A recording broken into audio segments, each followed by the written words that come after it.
Meskipun tak ku mengerti apa yang ku alami, namun ku yakin Tuhan punya rancangan terbaik. Pertolonganku datang darimu, Yesus yang ku percaya,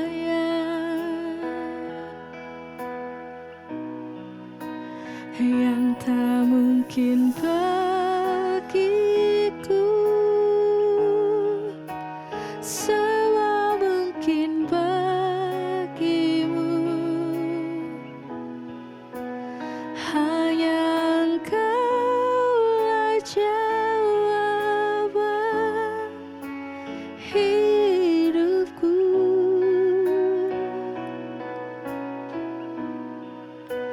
yang tak pernah ku lihat dan tak pernah ku pikirkan. Itu yang Kau sediakan bagiku.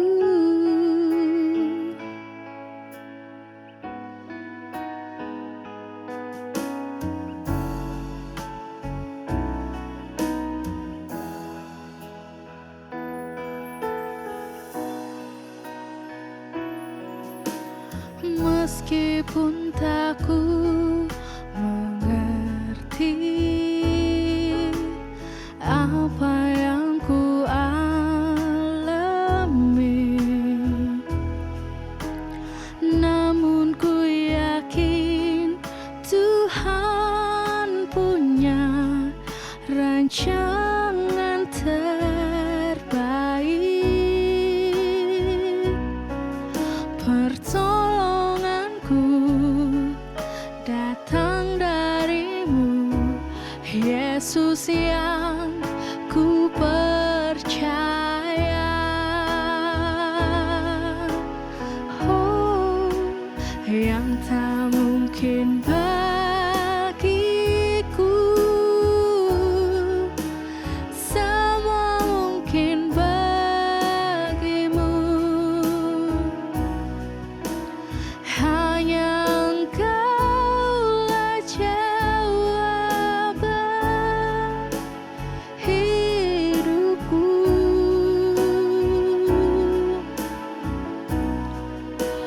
yang tak pernah ku lihat dan tak pernah ku pikirkan. Itu yang Kau sediakan bagiku. Sungguh kami mau percaya Tuhan dengan segenap hati kami bahwa apa yang tak mungkin bagi kami itu mungkin bagi Engkau. Sebab itu kami percaya Engkaulah jawaban atas setiap persoalan hidup kami. Haleluya. Terima kasih Tuhan.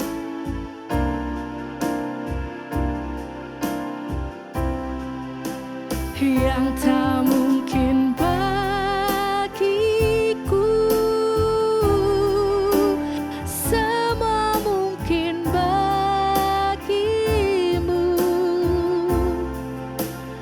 Hanya Engkaulah jawaban hidupku. Oh, yang tak pernah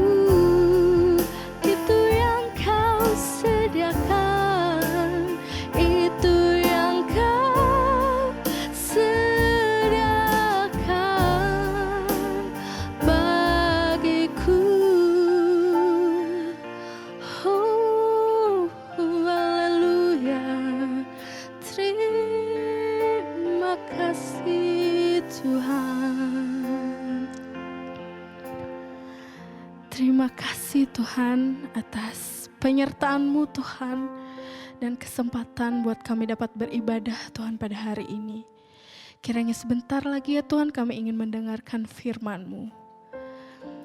Biarlah firman-Mu ini Tuhan bisa bertumbuh Tuhan dalam kehidupan kami. Hanya di dalam nama-Mu saja Tuhan kami berdoa. Amin. Haleluya, haleluya. Selamat berjumpa kembali buat jemaat yang mendengarkan siaran ini. Dan hari ini tidak terasa kita kembali dalam ibadah Shalom Ministry secara online. Dan judul hari ini yang ingin saya sampaikan adalah tentang setia seperti Yesus.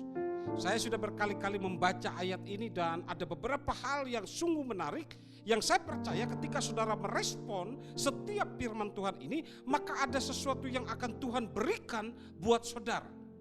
Judulnya adalah setia seperti Yesus, diambil dari Ibrani 3 ayat yang pertama sampai dengan yang ke-6 yang akan saya bacakan demikian. Sebab itu, hai saudara-saudara yang kudus, yang mendapat bagian dalam panggilan surgawi, pandanglah kepada rasul dan iman besar yang kita akui, yaitu Yesus, yang setia kepada Dia yang telah menetapkannya, sebagaimana Musa pun setia dalam segenap rumahnya. Sebab ia dipandang layak mendapat kemuliaan lebih besar daripada Musa, sama seperti ahli bangunan lebih dihormati daripada rumah yang dibangunnya. Sebab setiap rumah dibangun oleh seorang ahli bangunan, tetapi ahli bangunan segala sesuatu ialah Allah. Dan Musa memang setia dalam segenap rumah Allah sebagai pelayan untuk memberikan kesaksian tentang apa yang akan diberitakan kemudian. Tetapi Kristus setia sebagai anak yang mengepalai rumahnya, dan rumahnya ialah kita, jika kita sampai kepada akhirnya teguh berpegang pada kepercayaan dan pengharapan yang kita megahkan. Saudara, dalam beberapa bulan yang lewat, ada sesuatu yang paling dominan yang sering diseringkan oleh orang-orang yang datang ke rumah menemui saya dan istri saya untuk konseling, untuk menyampaikan unek-unek, menyampaikan permasalahan kehidupan mereka. Kalau saya menginventarisir, maka ada beberapa hal yang bisa saya simpulkan tentang masalah mereka. Yang pertama adalah menyangkut masalah uang. Yang kedua adalah menyangkut masalah narkoba. Yang ketiga adalah menyangkut masalah harga diri. Dan yang keempat yang paling dominan, yang paling banyak, yang sering diseringkan adalah masalah orang ketiga. Saudara, terus terang, kalau yang paling dominan adalah orang yang ketiga, ini kalau ujung-ujungnya kalau tidak segera dipermasalahkan, maka ini berakhir kepada perpecahan, berakhir kepada perceraian. Oleh sebab itu hari ini saya ingin menyampaikan satu tema adalah setia seperti Yesus. Artinya setiap saudara yang mendengarkan siaran ini, mari kita contoh Yesus yang tetap setia, yang selalu setia, yang adalah kesetiaan yang patut dan harus kita contoh. Dan bicara tentang setia, itu bukan berbicara ketika kita pada saat awal-awal berpacaran, berkenalan dengan seseorang, lalu kita mengatakan aku setia kepadamu. Setia bukan bicara hanya sekedar ikrar ketika engkau menikah di gereja dan engkau menyampaikan ikrar di hadapan Tuhan, di hadapan hamba Tuhan, di hadapan jemaat, dan engkau mengikrarkan setia. Dan setia itu, saudara, bukan hanya sekedar dilapalkan, tetapi kesetiaan itu harus dipraktekkan. Setia juga, saudara, adalah bukan hanya sekedar karena kita merasa kasihan, karena kita merasa ingin keterpaksaan. Kesetiaan itu bukan karena sesuatu karena kita merasa takut dan melakukannya karena hanya berada di hadapan seseorang yang kita takuti, bukan itu. Tapi kesetiaan itu adalah karakter. Karakter adalah sesuatu kebiasaan yang harus kita lakukan secara konsisten. Jadi suatu karakter adalah suatu kebiasaan yang harus kita lakukan dengan konsisten. Itu namanya karakter.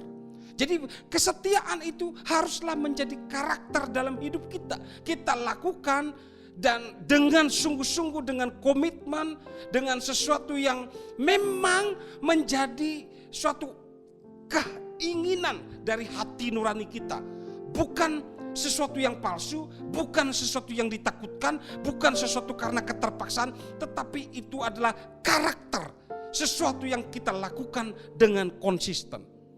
Oleh sebab itu, hanya satu figur bicara tentang setia yang harus kita contoh. Siapa itu? Pribadi yang kudus itu adalah Yesus Kristus.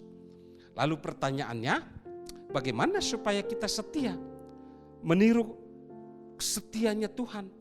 Apa yang harus kita perbuat? Atau bagaimana supaya kita bisa setia sama seperti Yesus yang menjadi figur, yang menjadi contoh dalam hidup kita? Yang pertama, saudara perhatikan ayat yang pertama, Ibrani 3 yang sudah kita baca tadi, ayat yang pertama. Sebab itu, hai saudara-saudara yang kudus, yang mendapat bagian dalam panggilan surgawi, pandanglah kepada rasul dan iman besar yang kita akui, yaitu Yesus. Yang pertama, bagaimana supaya kita bisa setia sama seperti Yesus adalah kita akan mendapat panggilan surgawi. Saudara, kalau kita mendapat panggilan surgawi, itu bukan karena kehendak kita. Setia itu, saudara, sekali lagi karakter yang dilakukan dengan komitmen, itu karena ada dorongan, ada panggilan dari surga sana, supaya kita setia. Setia itu bukan mata pelajaran pendidikan, setia itu tidak bisa dibuat-buat. Kesetiaan itu tidak bisa, saudara, kita hafalkan, tapi itu adalah panggilan surgawi. Saudara, kenapa kita dipanggil mendapat panggilan surgawi? Itu karena apa? Yang pertama, karena kita dipilih. Panggilan surgawi itu hanya karena kita dipilih. Yohanes 15 ayat yang ke-16. Bukan kamu yang memilih aku, tetapi akulah yang memilih kamu. Dan aku telah menetapkan kamu supaya kamu pergi dan menghasilkan buah. Dan buahmu itu tetap. Supaya apa yang kamu minta kepada Bapa dalam namaku diberikannya kepadamu. Kita harus menghasilkan buah. Ketika kita dipilih oleh Tuhan, ditetapkan menjadi anaknya, ditetapkan menjadi muridnya, ditetapkan menjadi pelayannya, maka salah satu buah yang harus kita lakukan adalah setia. Kesetiaan itu sangat penting. Karena ketika kita setia kepada Bapa, maka karakter itu akan menjadi, saudara, kehidupan kita sehari-hari. Kita akan setia dengan pekerjaan kita akan setia dengan pasangan hidup kita akan setia dengan pelayanan kita. Itu semata-mata karena apa? Panggilan surgawi. Kenapa kita dipanggil? Karena kita orang-orang yang dipilih. Nah, yang kedua, saudara, adalah kenapa kita dipanggil oleh Tuhan? Karena kita juga dikaruniakan. Kalau saudara dipanggil, tetapi respon saudara sama sekali tidak ada, maka Tuhan akan melakukan hal yang kedua, yaitu dikaruniakan. Yohanes 6 ayat 65. Lalu ia berkata, sebab itulah telah kukatakan kepadamu, tidak ada seorang pun dapat datang kepadaku kalau Bapa tidak mengaruniakannya kepadanya. Yang kedua, saudara, kenapa kita mendapat panggilan surgawi? Karena kita adalah dikaruniakan Tuhan. Banyak orang yang dipilih tetapi saudara responnya tidak baik. Tetapi cinta kasih Tuhan, kesetiaan Tuhan untuk menyelamatkan saudara dan saya itu teramat besar. Sehingga dia akan melakukan bagian yang berikutnya adalah mengaruniakan. Nah, mengaruniakan ini, saudara, adalah orang-orang pilihan Tuhan. Orang-orang yang dipilih Tuhan akan melahirkan sesuatu potensi-potensi yang sangat baik Tetapi ketika dia lemah, ketika dia merasa gagal, ketika dia merasa undur, ketika dia merasa jatuh, maka Tuhan akan melakukan satu karunia untuk orang itu tetap bertahan, supaya apa yang menjadi pilihan yang Tuhan itu akan terjadi. Yang berikutnya adalah kenapa kita mendapat panggilan surga? Itu karena kita ditarik. Yohanes 6 ayat 44. Tidak ada seorang pun yang dapat datang kepadaku jikalau ia tidak ditarik oleh Bapa yang mengutus aku. Ia akan kubangkitkan pada akhir zaman. Jadi ketika kita memfigurkan Yesus sebagai figur yang setia, itu karena kita panggilan surgawi.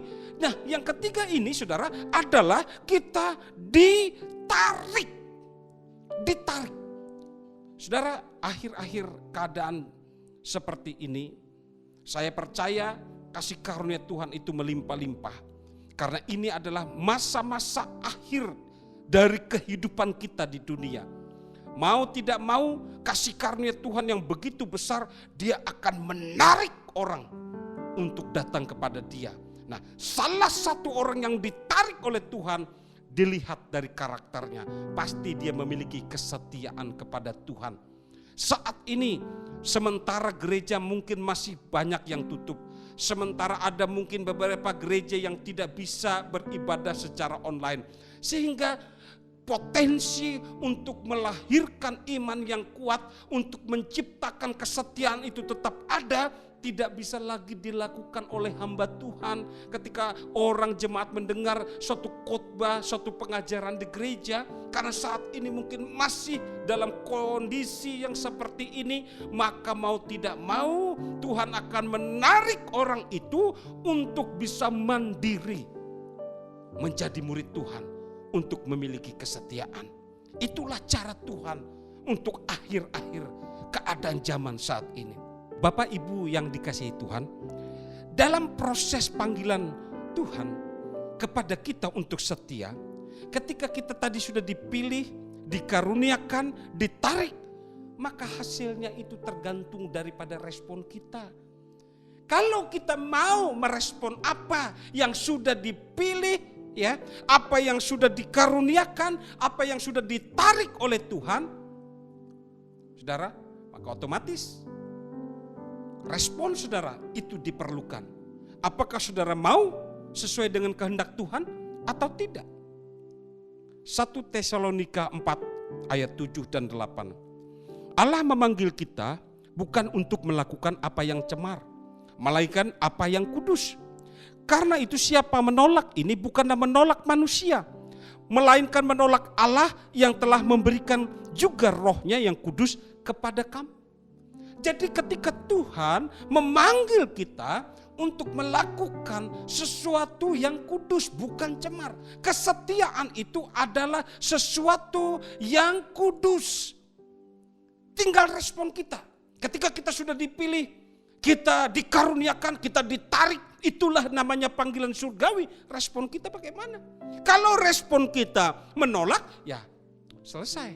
Kalau kita respon kita sesuatu yang positif, maka itu akan melahirkan sesuatu yang kudus dan akan menjadi berkat bagi orang banyak.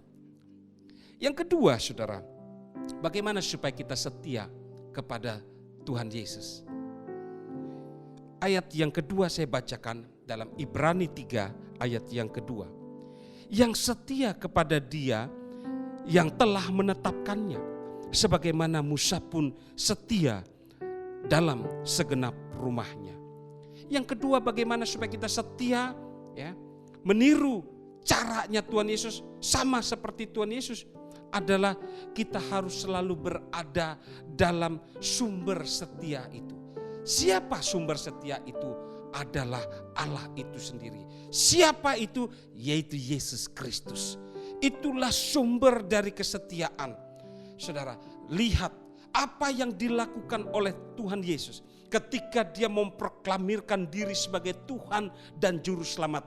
Dia selalu bicara tentang kesetiaannya, yaitu kesetiaan apa yang dikehendaki Bapa, itulah yang dilakukannya. Itulah Yesus. Dia adalah karakter kesetiaan, dan dia adalah kesetiaan, dan dia adalah sumber daripada kesetiaan itu. Saudara, satu ilustrasi yang diambil dari Alkitab, yaitu di dalam Matius 25 ayat 16 dan 18. Segera pergilah hamba yang menerima 5 talenta itu. Ia menjalankan uang itu lalu beroleh laba 5 talenta. Hamba yang menerima 2 talenta itu pun berbuat demikian juga dan berlaba 2 talenta. Tetapi hamba yang menerima 1 talenta itu pergi dan menggali lubang di dalam tanah lalu menyembunyikan uang tuannya. Jemaat yang dikasih Tuhan, itu salah satu perumpamaan yang Tuhan berikan. Artinya kalau kita ingin setia, maka kita harus berada dalam sumber setia. Siapa Tuhan? Yesus sudah mempercayakan kasih karunia-Nya, kesetiaannya kepada kita. Hanya persoalannya, apakah kita mau mengeksplor kesetiaan itu atau tidak. Kalau kesetiaan itu hanya kita tanamkan dalam diri kita sendiri, tidak kita sampaikan kepada orang lain, maka tidak akan menghasil apa-apa. Tapi kalau kesetiaan itu kita proklamirkan dalam perilaku kita, dalam keseharian kita, dalam pekerjaan kita, dalam rumah tangga kita, dalam pergaulan kita, dalam pelayanan kita, maka kesetiaan itu akan mengembang. Dan ketika itu mengembang, siapa yang dipermuliakan dalam hidup kita? Orang pasti tahu sumber kesetiaan yang kita lakukan ada di dalam Yesus Kristus. Itulah sebabnya saudara, ketika kesetiaan itu kita berada dalam sumber kesetiaan, lakukanlah kesetiaan yang ada padamu seberapa engkau mampu. Lakukanlah pekerjaan yang tidak bisa engkau lakukan. Tuhan yang akan menyempurnakan. Saudara bisa melakukan pekerjaan yang saudara lakukan, tetapi Tuhan akan menyempurnakannya. Satu contoh saudara, ketika saudara ambil bagian dalam melayani, saudara setia misalnya berdoa untuk orang yang sakit, lakukan saja doa untuk orang sakit. Tetapi yang menyempurnakan adalah Yesus, karena Yesus itulah yang akan menyembuhkannya. Tugas saudara adalah berdoa. Saudara, saya sering berdoa. Saya tidak akan pernah memikirkan ini kira-kira sembuh atau tidak, orangnya ini mati atau tidak, orangnya ini hidup atau tidak, orang ini pulih tidak. Saya tidak, saudara, memikirkan itu. Tugas saya setia, saya hanya berdoa dalam nama Tuhan Yesus untuk memulihkan, menyembuhkan sesuai dengan tuntunan Roh Kudus. Saya percaya kesempurnaan Tuhan ya pasti memberikan.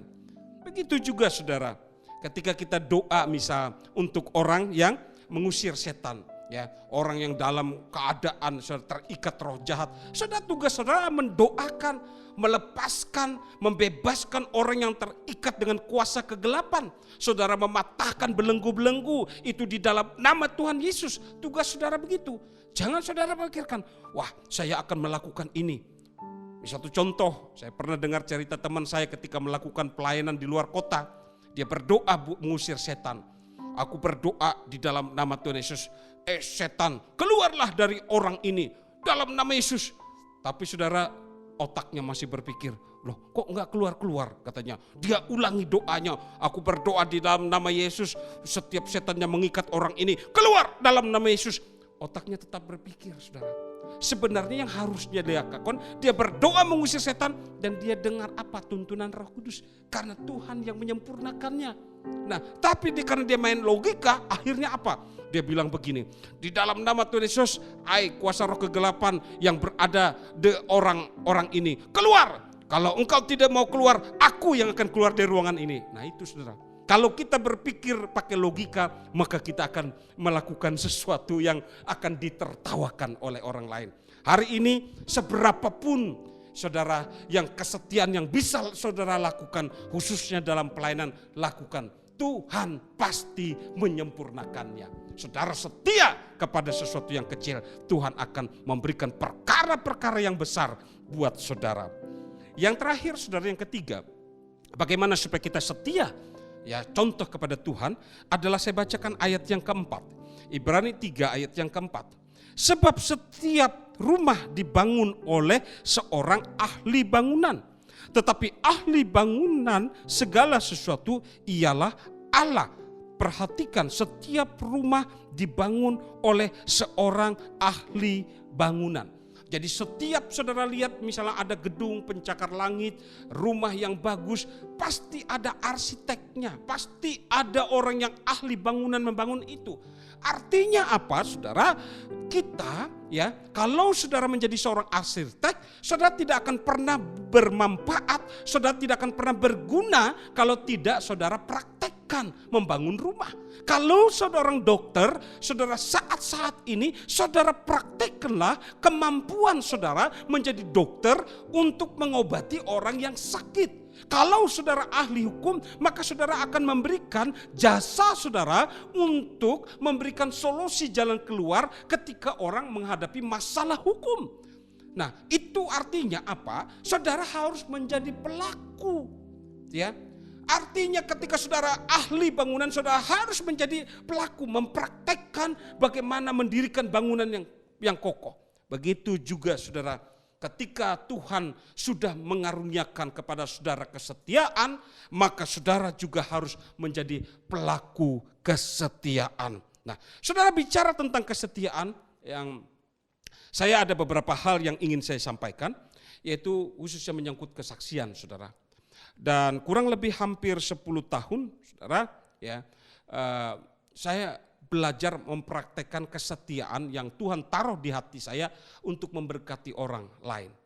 Dan itu sudah hampir 10 tahun, kurang lebih 10 tahun saya lakukan. Jadi sebagian dari gaji saya, sebagian juga dari usaha-usaha mungkin yang secara online anak saya kerjakan, ataupun usaha yang istri saya lakukan, kami sepakat saudara bersama-sama untuk memberikan sebagian dari berkat yang Tuhan berikan untuk menolong orang lain. Itu hampir 10 tahun saudara kami lakukan. Dan itu saudara kami lakukan. Nah, oleh sebab itu nanti kalau suatu saat di channel ini saudara melihat ada program dari Silo Ministry yang namanya Dana Menolong, itu adalah salah satu, bukan sesuatu yang dadakan.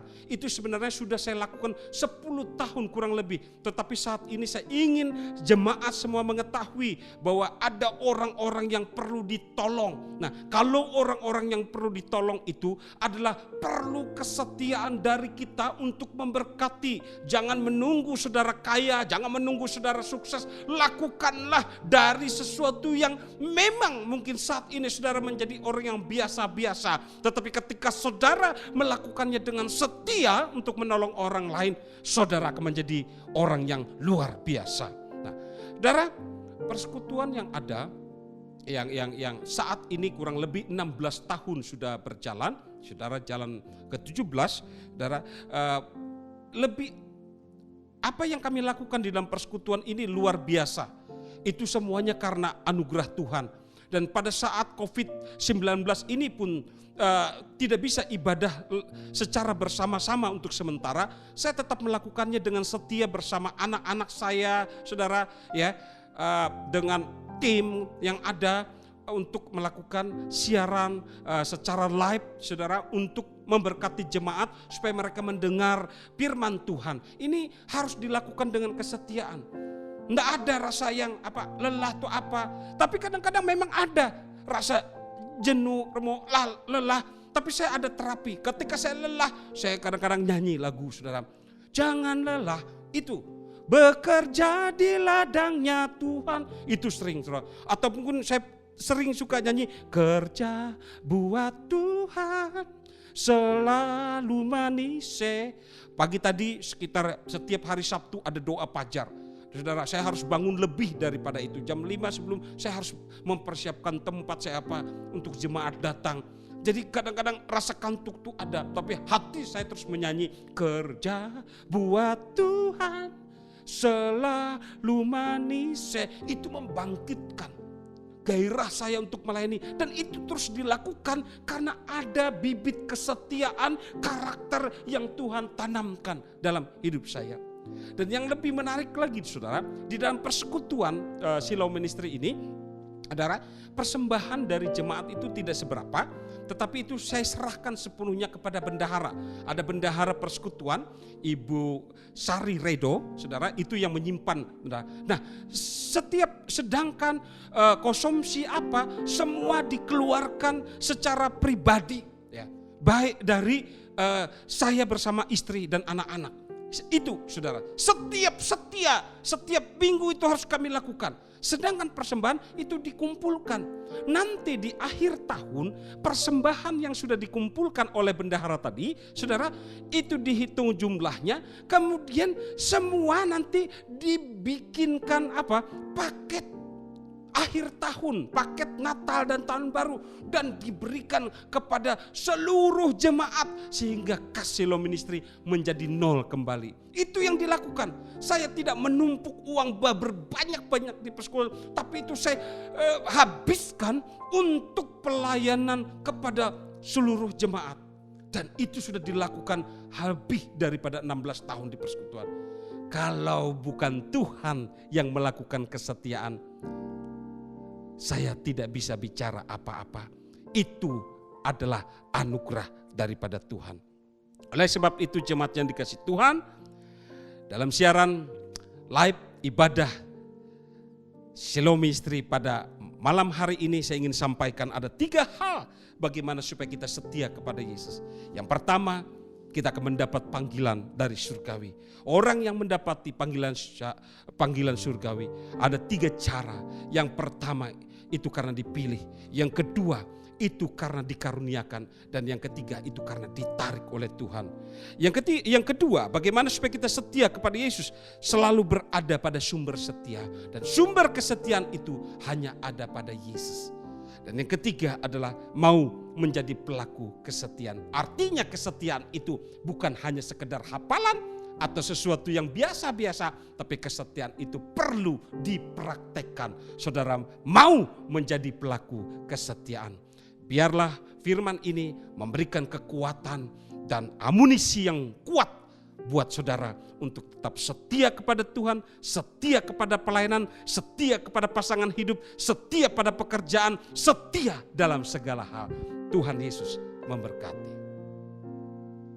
Jemaat yang dikasih Tuhan, saya percaya ketika saudara tadi merespon firman Tuhan ini, dan saya percaya saudara akan mendapat sesuatu yang baik daripada Tuhan. Hari ini saya akan berdoa buat saudara supaya saudara dikuatkan, diberkati oleh Tuhan, menambah-nambah sesuatu yang terbaik yang datang daripada Tuhan melingkupi saudara.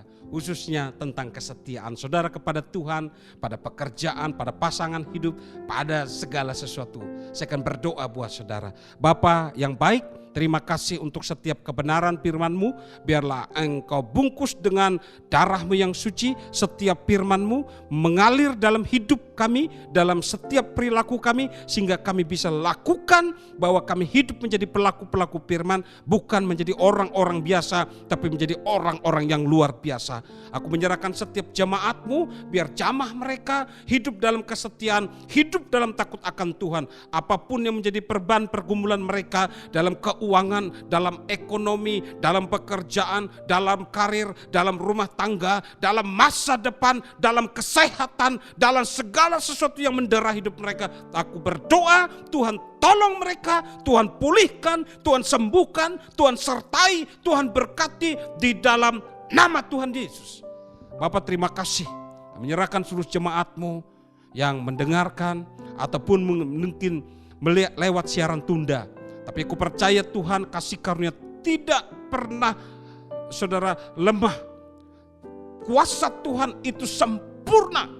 Saudara pasti menjadi orang yang sungguh-sungguh mendapat kasih karunia Tuhan yang melimpah-limpah. Terima kasih Bapa, menyerahkan sungguh sidang jemaat-Mu dalam setiap pelayanan, pekerjaan, rumah tangga, usaha apapun juga buat mereka semuanya berhasil. Berkati kota kami, berkati bangsa negara kami Indonesia, berkati presiden kami Jokowi, berkati hidup kami untuk terus tetap setia kepada Tuhan. Di dalam nama Tuhan Yesus kami berdoa dan mengucap syukur. Amin.